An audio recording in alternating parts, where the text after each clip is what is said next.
Good evening and welcome to Something Every Tuesday, this week's edition of Welcoming You to Hope.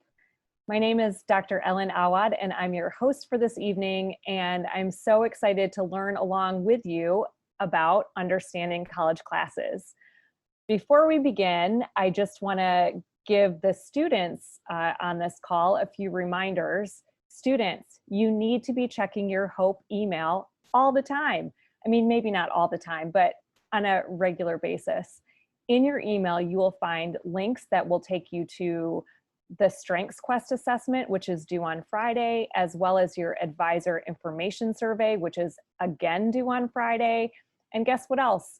There's information about your ID photo, again due on Friday. So students, you need to get in the habit of checking your email, and parents who like to check your students' email, just sit alongside of them while they check it to get them in the habit. And you can take a few steps back, because in a few short weeks, they will be students living on their own at Hope College. So start that habit now. All right, tonight we're going to be learning about college classes at Hope, and we have a panel of experts once again. This evening joining us, we have Alyssa Boss. She's the Associate Registrar and Associate Director of Advising. We have Carl Heidemann. He's the Director of Process and Innovation. And we have Yoli Vega. She's the Senior Academic and Career Advisor at the Boerrichter Center for Calling and Career. And they are going to share lots of good information with us. If you have questions that crop up while they're speaking, you can use the Q&A feature that's at the bottom of your screen. Pop your question in there, and either someone from our staff will answer it, or we will do a Q&A at the end live. So thank you once again for joining us. And with that, I will hand it off to Alyssa. Thanks, Ellen. Welcome. I'm so excited to be with you guys tonight. The last time I was with you, I was talking to you about how to submit your registration survey and mentioned that we would collect those and create a schedule for you. And that's where we are now. You received your schedule on Friday. So I'm just going to talk to you a little bit about how to read that, what some of the different stuff means on your schedule, and where you can just find information about that. I always love when schedules go out, because it just starts to feel like the semester is a little bit more real. And you guys are going to be on campus so soon. So it's exciting to kind of see how you're going to spend your day and what your classes look like. To kind of walk you through your schedule, I'm going to share my screen. You were sent a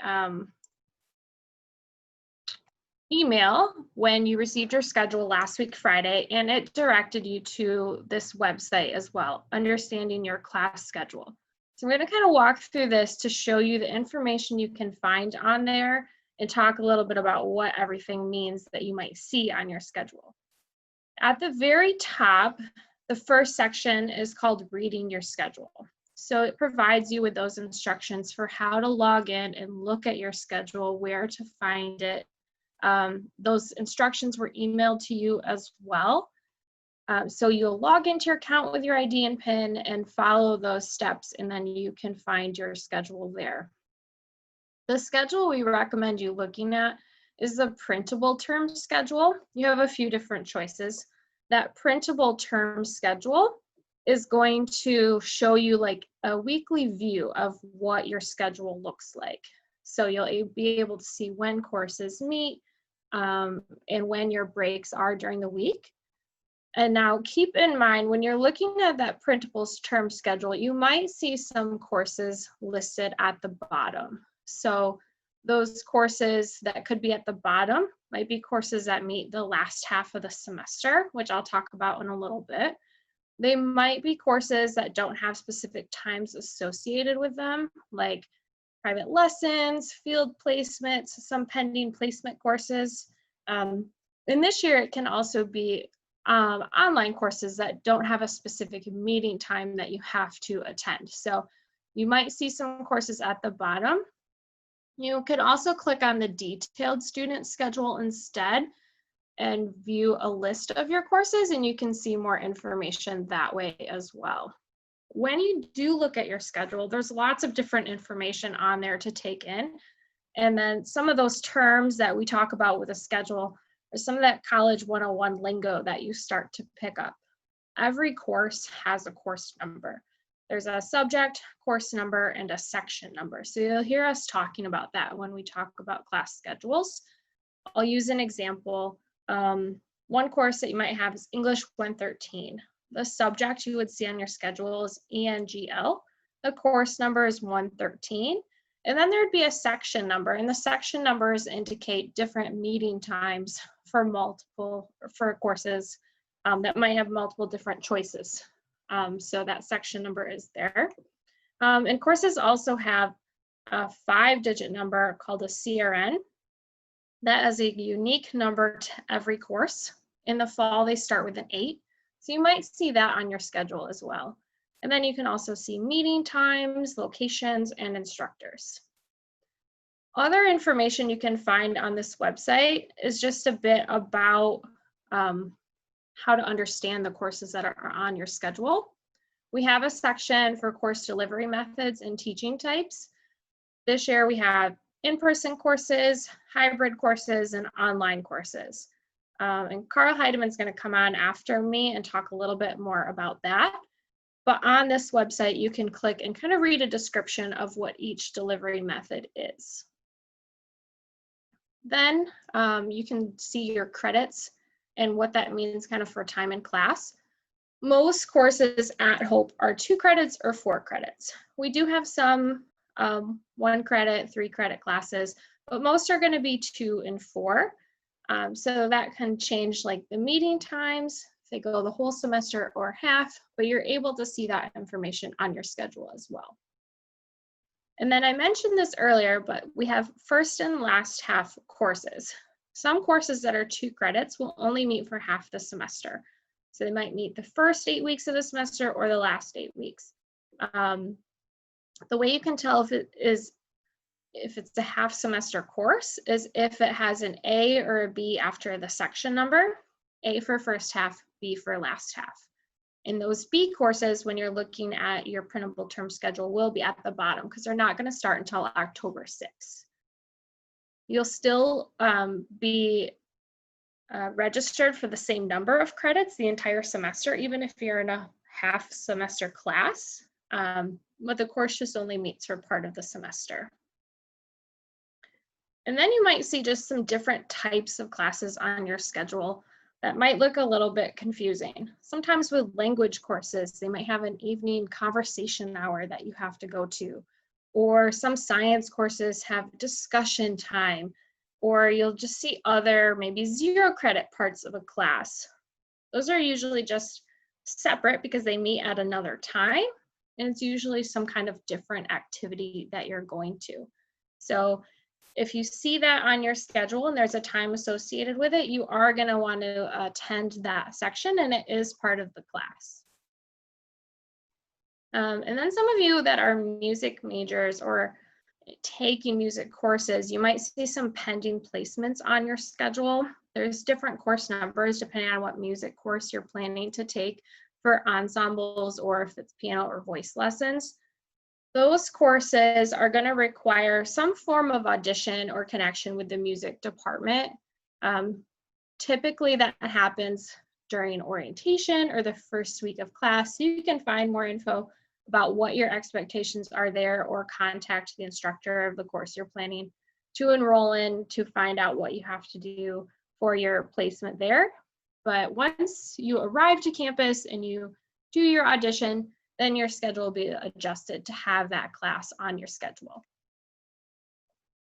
And then we had a lot of questions from students about why do I have a course on my schedule or why do I not have a course on my schedule? And for that, I want to back up a little bit and just talk about the process of creating your schedule. You submitted a registration survey by the end of June, and then staff in the registrar's office and advising office reviewed the majors you told us you were interested in and any other information you provided with us. And we created a custom schedule for you based off of that information. So we looked at For some majors that are very sequenced, we wanted to make sure we got you in courses that got you started with that major right away. Other majors are smaller or have more flexibility. So you maybe have one class for that major, and then you have other courses that are meeting general education requirements. Most students in their first semester are taking courses that count for general education requirements. Even some of the courses that are suggested for majors typically also count for gen ed requirements. So everyone's schedule looks a little different, but we registered for you for courses that did keep you on track towards the goals that you told us that you had.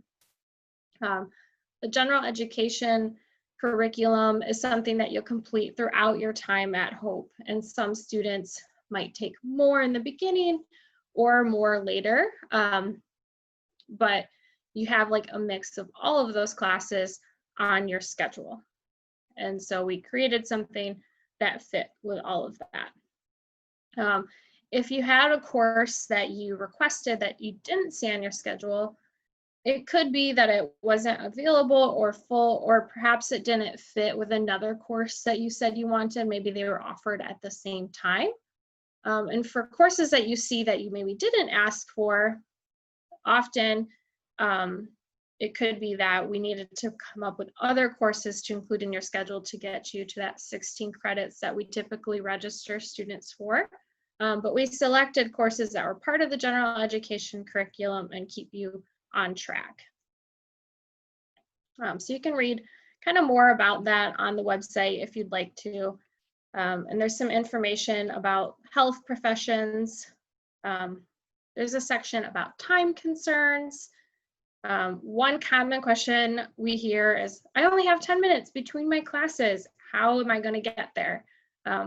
Hope is a pretty small campus, and 10 minutes is very doable in between classes to get from one place to another. A lot of students have that 10-minute passing time, so it will be very normal to go from one class to another in 10 minutes. We also tried to make sure you had some time to eat lunch. Every once in a while, students might need to have a pretty early or late lunch, depending on the times the courses they wanted were offered. But for the most part, you should have a lunch break as well. And then if you're a fall athlete, we tried to make sure your courses were done before your practice started. Occasionally, you might have an evening course or lab that starts after practice. So you'd see that on your schedule, but that time during practice should be free for you. And then this also addresses level and placement concerns. We did get AP scores fairly late this year, and they're still kind of coming in. So we may not have all of your AP credit. You can check your transcript to see what we've gotten. And if you don't see anything on there, you might want to connect with College Board about sending us your AP scores so we can review that. But if you see a course that you think you maybe have AP credit for, you can contact us and we can look into that. Other courses like math courses or language where you might be in the wrong level, you can also reach out to us about that. Or for a lot of students, we encourage them to just try the course when they arrive and talk with their instructor in the first week about their concerns of if it's too easy or hard for them. And they can evaluate pretty well if you're in the correct level and can move you around if necessary. Before I mention schedule changes, I do want to point out at the very bottom of the website, we have a list of the courses that students are registered for that meet general education requirements. So if you see a course on your schedule and you're like, what is that course? Why was I put in that? I don't know what that counts for. You can look at this list, and more than likely it's a course that might meet a general education requirement. So you can see what those choices were and see what requirement the course will meet. So that's usually why you were put in it, because we're helping you reach those gen ed requirements. And then finally, I'll go back to the schedule changes section. If you have concerns about your schedule or you want to look into moving something, we're just asking that you email advising@hope.edu. That will connect you with me, and I can look at your schedule and help you out with your concerns. So you can just send an email straight from your Hope email account, and then we can look into helping you with that. So at this point, I'm going to switch it over to Carl Heidemann. He's going to talk to you a little bit more about the course delivery methods and what to expect in the classroom as well. So thank you.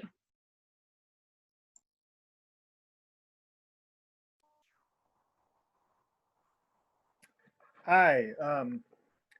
I got to tell you, just like everyone else on this call, I'm really excited to talk to you, and I'm really looking forward to seeing you on campus.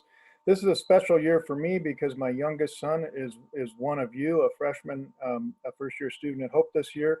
So it's going to be very fun for me to experience once again, both being a employee and a person helping every one of you, and being a parent involved with a new student at Hope.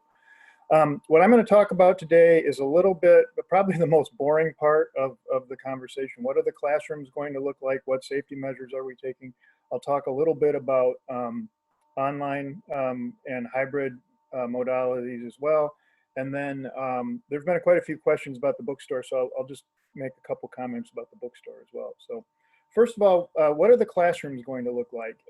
Because of physical distancing, we had to look at every one of our 90 classrooms on campus and reconfigure the seating. And of course, we lost a lot of seatings. We saw a lot of classrooms. We have at least 6 feet between every student. We've left ample room by the doorways so that people aren't crowded going into the class. We've got 8 feet for the instructor in front of the class, and we've got a plexiglass shield between the instructor and the students. Everyone will be expected to wear masks. As you've heard throughout all of these series and things, we're really following the safety protocols, the 4-part protocol of screening, personal hygiene, distancing, and masks, and we'll be doing that in the classrooms as well. So the classrooms will look fairly normal, just with big gaps between the seats and a piece of plexiglass in the front. We've already had a lot of faculty in practicing in the classrooms. They've brought other faculty in to practice ways to make sure that people can see what's going on, people can hear well. In the larger classrooms, we're augmenting the audio with a PA system so that we can really be sure everybody can hear well.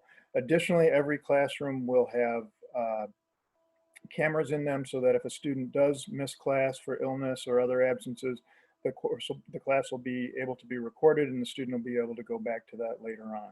So that's most of it with the physical part of classrooms. We've also done a lot of work in the labs, especially the science students that have lab components to their classes. We've done a lot of similar things in the science labs, and we've also got new protocols in place. For example, a lot of lab work is done in teams or groups of students, and so there'll be protocols. One example protocol will be historically, a lot of times if there are instruments involved, all of the students on the team would touch the instruments. This year, one student from the team will be asked to touch the instruments for all the students in that lab session so that we don't have a lot of different hands touching the instruments and just to curtail the spread of anything that might happen. Let me move on a minute to online and hybrid classes. We really have 4 ways we're going to be delivering classes this year. One will be face-to-face, and that's the majority of our classes. It's a very high percentage. If to get real technical, it's kind of dangerous to say this, but about 85% of our classes have a face-to-face component. That doesn't mean 85% of each student's classes will have a face-to-face. Some students have a few more face-to-faces, and some students have a few more online types of classes. But generally, most students will have a lot of face-to-face. Some classes will be face-to-face every other day in the traditional way we've done it, and you've seen that marked as TRAD on your schedule. Other classes will be hybrid, where either half the class meets each day, every other day, or in some cases the whole class will meet one day, and then the other day of the week or the other days of the week might be online components. So there's a lot of variations of it. But first of all, any way we do this, it's the same professor that has always taught, using the same methods they've always taught. They've just changed their modality. This is not like a lot of other online institutions where the student to professor ratio is different. The classes are the same caps. It's the same personal attention from the professors. And we've been working with the professors all summer. I cannot believe the energy they've put into adapting their teaching to serve you online if that's part of the class. Hope is also a little different with respect to online. We actually taught our first online class in the summer of 1999. By 2006, we were regularly teaching online classes, so our professors have a lot of practice with online, which is different than a lot of the schools of our size. I think that the last count, at least 65 of our faculty had taught online at Hope, and some have taught online at other places. We think somewhere around 4,000 students at Hope in the past have taken online courses, and so we have experience in this, and we're really going to make sure that you get the same high touch experience in a real world, in a virtual world, that you'll see in a face-to-face experience. I think now I'll just move on to the bookstore just a little bit. There are a lot of questions in the chat, and that happens to be one area I'm pretty familiar with. The book, we have a resource on the bookstore website that always goes live in early August. We're doing it a little bit early this year, in late July. I think it's July 27. And it's a online resource called Verba Compare. And what you do is you put your courses in there, and it comes up with all the textbooks you need. It also comparison shops for you at other online sites. And if there's a better price than we offer, you can buy it from there. We find often our prices are very, very close or very, very competitive, but it's your choice to buy them from the bookstore or not. The advantages to buying them from the bookstore are, one, that we will have them, if you pre-order them online, we'll have them all bundled up and ready for you when you come. In previous years, you'd come to the bookstore to do that. This year, because of physical distancing and de-densifying, we're looking at having multiple locations around campus near your residence hall room or your living quarters, where you'll be able to pick them up. And we'll also have some additional bookstore things there, supplies that you may need to start your classes there. But that'll be a change. I just talked with the bookstore team today. They're expecting to have all the textbooks by the time school starts. It's always a little nip and tuck, but they're very confident they'll have all the textbooks and be ready for you. Another thing that's very important when you buy your textbooks is looking at the return policy. Our return policy, as long as you haven't damaged the book, if you switch a class, you can easily return the book for full credit. One thing you want to be careful with if you buy online is that they have a good return policy, because students do change their schedules, and you don't want to get stuck with books that you don't end up needing. I think that's most of what my discussion will be about, and if there's any questions, we'll pick them up at the end. So I'll turn it over to Yoli, who's going to be much more interesting than me. Thanks, Carl. Hi, everybody. It's good to be with you tonight. My name is Yoli Vega. And one of the descriptors for tonight's session was about how to set yourself up for success in college classes once you are here. And when I thought about that statement, it also made me think that that implies action, and that there are things that you can do to move you in that direction. And while I believe that's 100% true, I also think it connects to how we think about things and how we look at things. So with that in mind, I wanted to share two thoughts with you. No doubt that when you come to Hope, there will be many, many new things, new classes, new schedule, new rhythms, new professors, new technologies. And there may even be, along the way, within that, some surprises. But here's something that I wanted to remind you about tonight. Even though you might be surprised or you might find something that's new, that doesn't mean that you are not prepared. You have made it to Hope College. You have a strong foundation. You have worked hard. You've been dedicated. You've had the support of teachers and family and peers. And all of those things are important and good. And now you get to continue building on that. So I think it's really important to remember that. with that said, there might also be those days or times before, during, even after you arrive where you might be thinking, what am I doing here? Do I have what it takes? How am I going to do this? And I want you to know that that is okay. Those are thoughts that people have. And as a advisor, as a mentor, as a professor, someone who's worked at Hope for many years, I can confirm that those thoughts are more common than what you might think. They're real, and it's okay to think about that. But I would also want you to remember, again, that you have a really strong foundation that you can build on.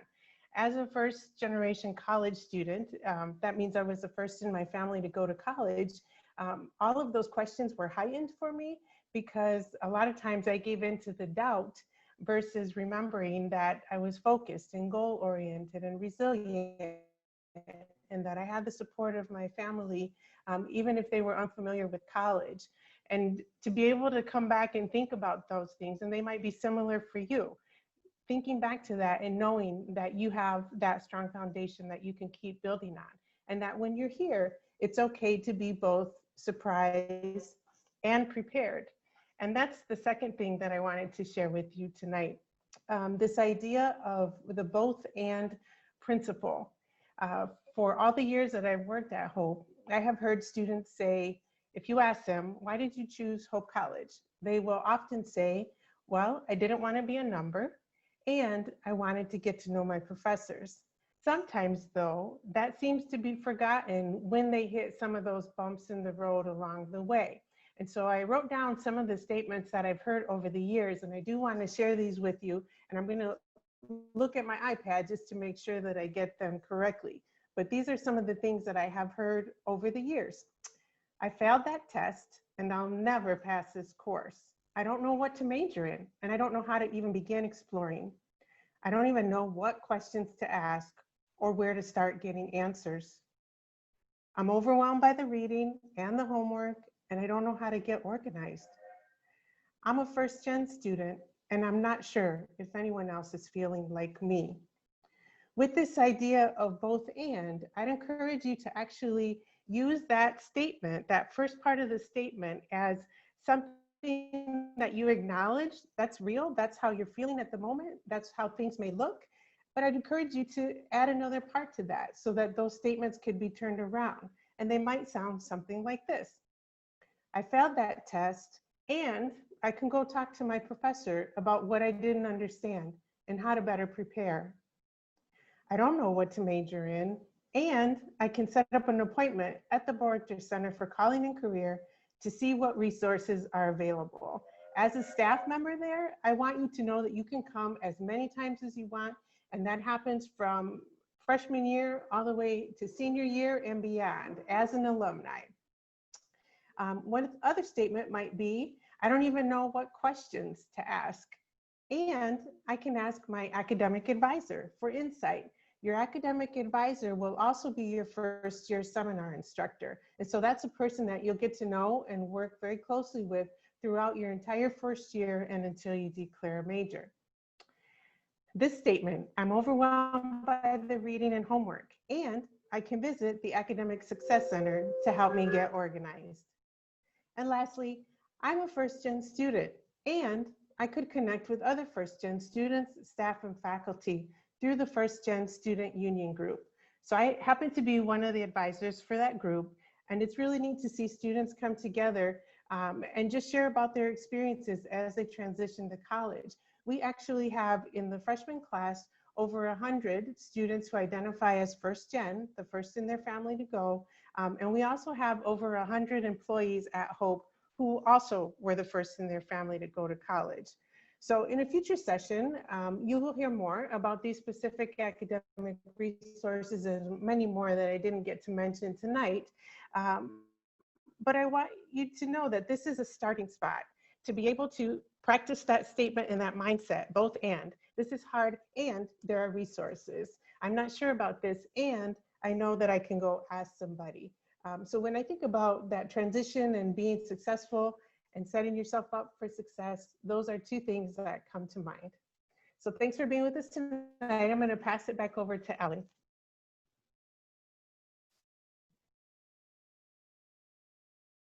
I don't know about you, but I always feel better when Yoli Vega just lays some wisdom on me. So she reminded us that mindset matters, that you should believe in yourself, and you can also ask for help. There are so many good people at Hope College, and we are here to help you and help you as you do this transition to college. So we do have a few questions that we're going to ask. And it could be that they're both for Alyssa, but here, let's just try this out. So every incoming first year student is placed in a first year seminar. We call those an FYS. And your FYS instructor serves as your academic advisor for sure in the first semester that you're at college. If I was a student and I had a question about my schedule, Alyssa, before the semester even begins, who should I talk to about that? My advisor or someone else? Great question. Yes, your FYS instructor will serve as your advisor when you arrive to Hope. But for now, if you do have concerns about your schedule, you can email advising@hope.edu and I can help you make schedule changes. I have easy access to your schedule and I'm able to make those changes for you.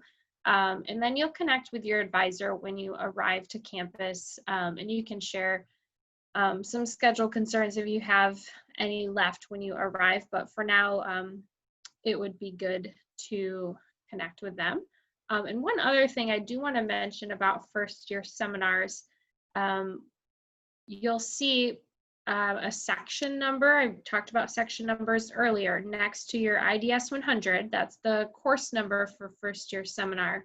And that section number, if you look up the FYS descriptions on that first year student registration website you were sent, corresponds with the topic. So we asked you to send us 10 topics you were interested in, and we picked one.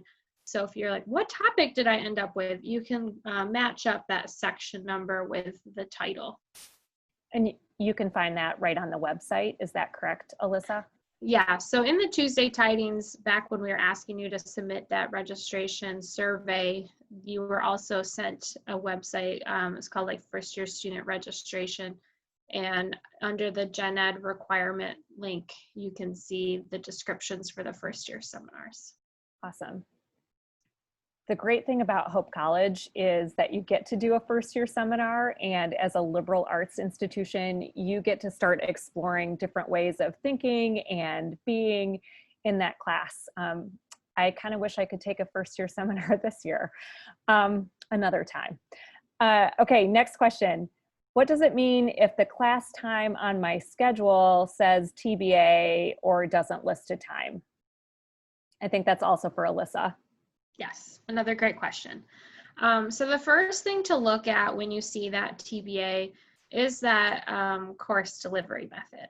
So for most courses, when you see that, it could be that the course is online and that it's asynchronous. So that means that you can complete the work at any time. You're not logging in at one specific time for a course meeting. Other online courses do have an assigned time, so you'll want to look at that. But I mentioned a little earlier, there are some courses that don't have an assigned time, like some field placements or private lessons for a music class. You'll work out a time with your instructor. So occasionally a course doesn't have a time because you'll set that up later. Awesome. Thank you for those answers. Mm-hmm. I want to throw it over to Carl. Carl might have a question that he wants to ask and answer. Is that correct? Or did I get bad information? You got bad information, so.